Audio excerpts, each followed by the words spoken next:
बोलो, गुणों से गुणी जाना जाता है। हर वस्तु पे आप यही थ्योरी अपनाते हैं, यही प्रोसेस आपका चलता है कि गुणों से उस वस्तु की आप पहचान करते हैं। क्यों जी? मोबाइल के अपने गुण हैं, ये एक अलग वस्तु है। ये माइक मैं बोल रहा हूँ, इसकी अलग पहचान है। मनुष्य अलग गुण वाला है, गाय अलग गुण वाली है, हाथी घोड़ा अलग गुण वाले हैं। सबके गुणों से ही गुणी जाना जाता है। साइंस इसे स्वीकार करती है। आज का विज्ञान, आज के साइंटिस्ट भी यही कहते हैं कि किसी भी पदार्थ की पहचान, पदार्थ का मतलब वस्तु, थिंग कह सकते हैं कि उसकी पहचान उसके गुणों से ही होती है। तो जिन गुणों की चर्चा हम कर रहे हैं, ये गुण बोलो किसके हैं? ईश्वर के, परमात्मा के।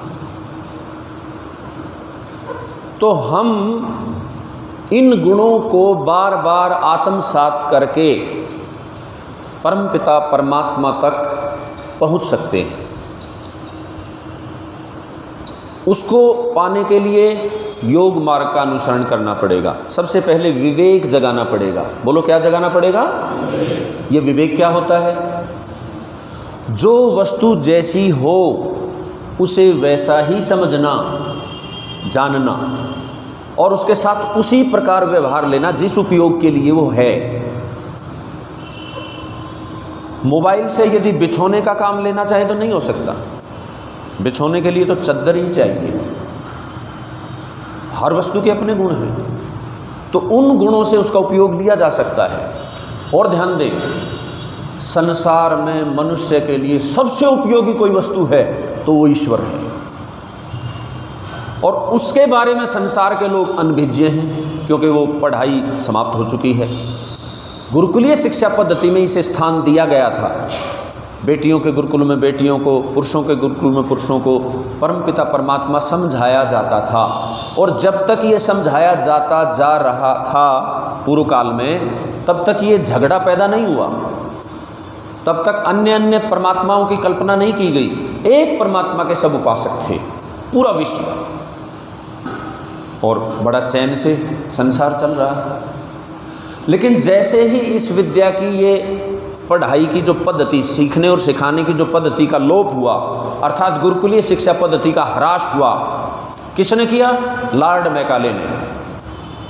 उसने अपनी शिक्षा पद्धति को यहाँ थोप दिया और हमारी शिक्षा पद्धति अर्थात मनुष्य मात्र की विशेष शिक्षा पद्धति, गुरुकुलीय शिक्षा पद्धति को रिप्लेस कर दिया, हटा दिया उसे, उसके स्थान पे इसे थोप दिया गया। तब से धीरे धीरे अनेक अन्य ईश्वरों की भी कल्पना की जाने लगी। उससे पहले भी गुरुकुलीय शिक्षा पद्धति का ह्रास हो चुका था। ब्राह्मण वर्ग में भी भ्रांतियां आ चुकी थी और काफ़ी कुछ उस समय तक बिगड़ भी चुका था, लेकिन उन्होंने पूरी तरह जड़ मूल से नाश कर दिया। अब विवेक से पता चलता है, मैं आपसे पूछूं, ये जो संसार हमें दिख रहा है, ये सदा रहने वाला है या परिवर्तनशील है? परिवर्तनशील है। अच्छा, ये एकदम बदल जाता है या हर क्षण बदल रहा है? ये हर पल हर क्षण बदल रहा है। हमारे से पहले बहुत बड़े बड़े धनवान, भामाशाह जैसे इस संसार में हुए, बहुत बड़े बलशाली ताकतवर हनुमान जैसे हुए, बहुत बड़े बड़े विद्वान ऋषि दयानंद जैसे हुए, लेकिन आज वो नहीं है, जा चुके, उनका देहांत हो गया। क्या हो गया? देह का अंत। वो आत्माएं हैं, कई मुक्ति में हैं। एक विचारशील, एक मननशील व्यक्ति बार बार मनन चिंतन करता है, इस संसार के बारे में सोचता है कि ये सारा संसार परिवर्तनशील है। एक दिन मेरा शरीर भी मेरे पास नहीं रहना, तो फिर क्यों मैं इसी में लगा रहूं? क्यों इसी के बढ़ाने में, सजाने में, संवारने में लगा रहूं? मैं तो किसी स्थिर सत्ता को ढूंढूंगा। बुद्धिमान का यही काम है, वो स्थिर सहारा ढूंढता है, चलायमान सहारों के चक्कर में वो नहीं पड़ता। वो विद्वानों के पास जाता है, आचार्यों के पास जाता है, पूछता है क्या कोई ऐसी सत्ता है संसार में जो मेरा सदा के लिए साथ दे? तो विद्वान बताते हैं हाँ, एक सत्ता है, उसे ईश्वर कहते हैं, परमात्मा कहते हैं। वो सदा से हमारे साथ था, अब भी हमारे साथ है, और कोई ऐसा समय नहीं आएगा जब वो आपका साथ छोड़े। सदा से वो साथ है। देखो हमारा दुर्भाग्य कि जो सदा हमारे साथ है और आगे भी रहेगा, उसे तो हम बिसरा रहे हैं, और जो क्षणिक है उसको पकड़ने का प्रयास कर रहे हैं कि ये मेरा पत्नी, पति, मित्र, धन, पद आदि आदि। लेकिन ये बुद्धिमानों का लक्षण नहीं है। बुद्धिमान स्थिर सत्ता को ढूंढता है। फिर वो पूछता है क्या इस स्थिर सत्ता को पाया जा सकता है? तो विद्वान लोग कहते हैं हाँ, पाया जा सकता है। कैसे? तो कहा अष्टांग योग द्वारा। बोलो कैसे? मेरे साथ अष्टांग योग को पुकारेंगे। बोलो यम, नियम, आसन, प्राणायाम, प्रत्याहार, धारणा, ध्यान, समाधि। धारणा, ध्यान, समाधि तीनों जब एकत्र हो जाते हैं तो इसे संयम कहते हैं। इसे नवांग योग के नाम से भी जाना जाता है। अष्टांग योग भी कुछ लोग कहते हैं और इसी का नाम नवांग योग भी है। सबसे पहले है यम। यम 5 हैं। बोलो अहिंसा, सत्य, अस्तेय, ब्रह्मचर्य, अपरिग्रह।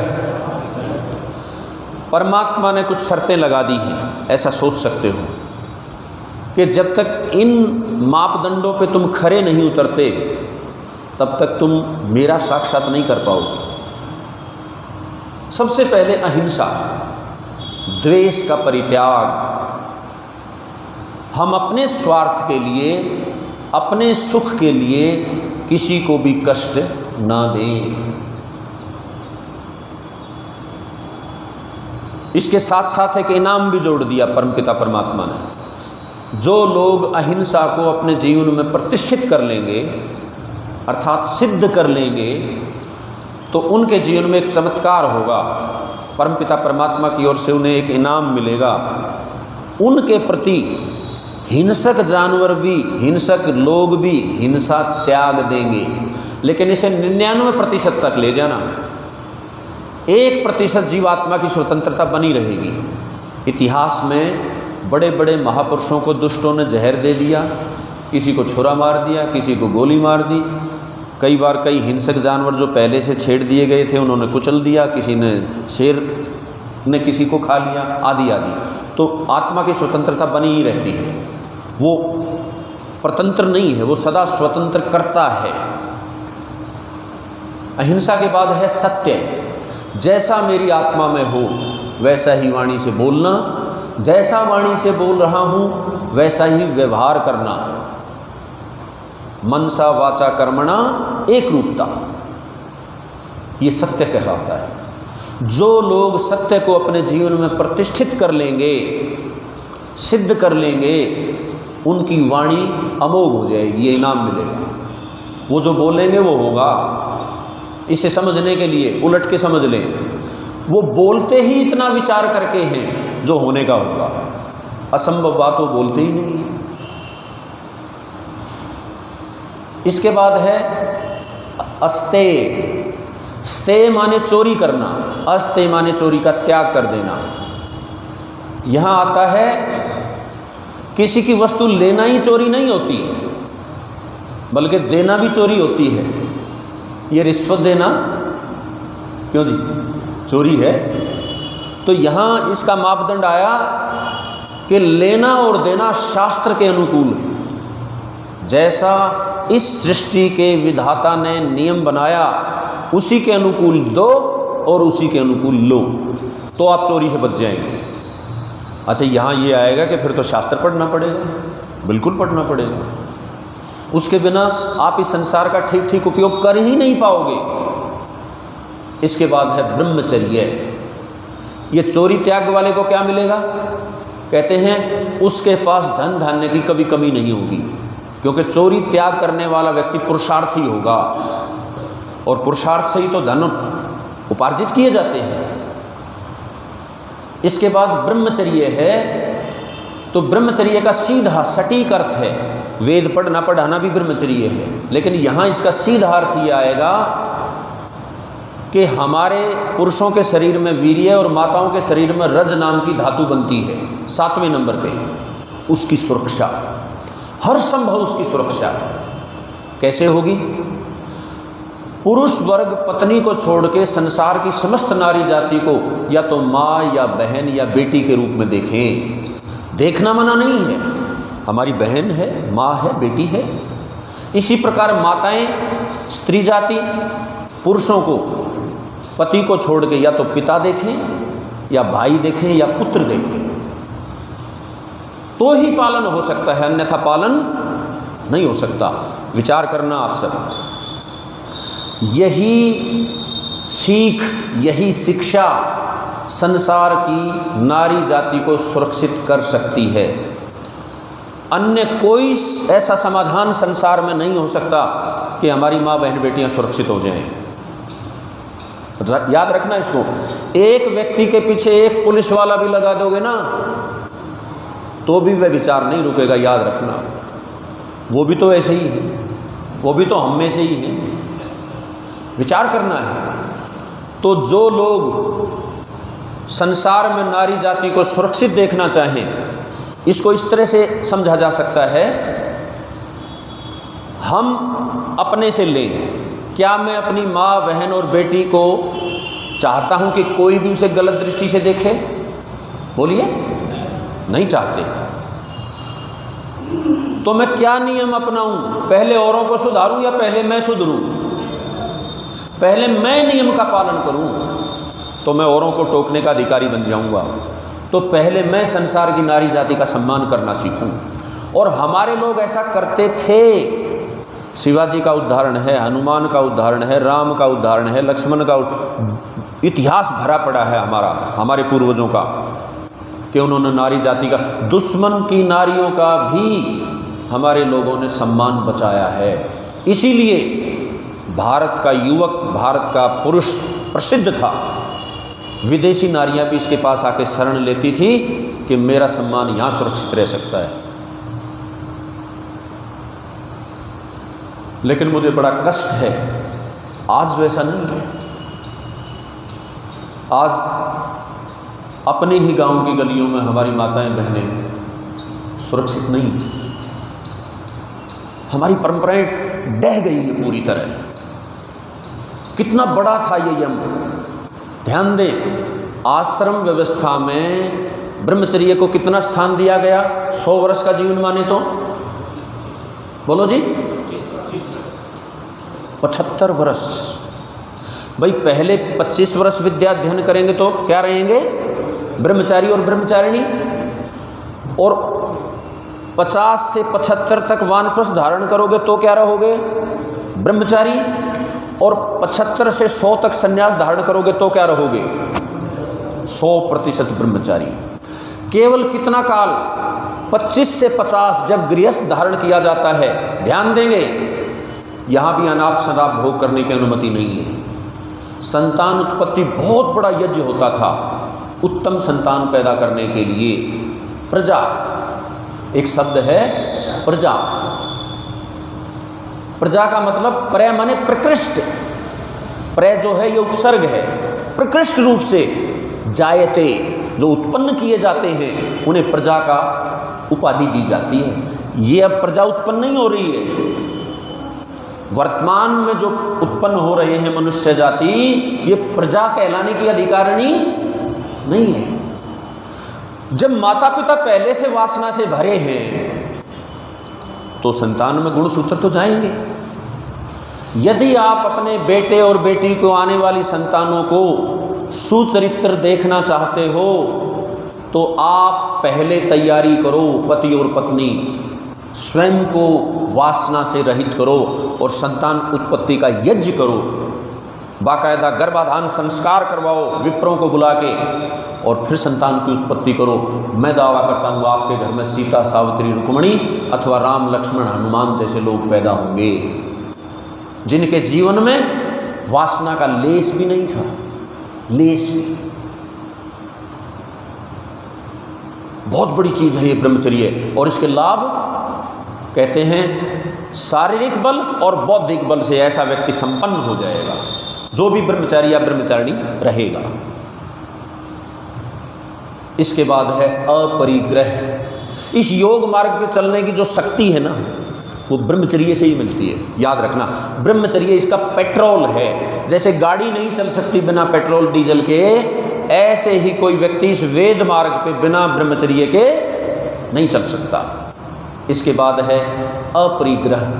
अनावश्यक संसाधनों को इकट्ठा ना करना, जमाखोर ना बनना।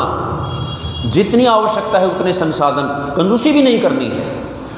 आपको इसमें माताएं ज़्यादा गड़बड़ी करती हैं। यदि हमें 5 जोड़ी वस्त्र से काम चले तो 5 ही जोड़ी सिलवाना है, अधिक नहीं। ऐसे ही सैंडल, जूते, जो भी वस्तुएं, ध्यान दें।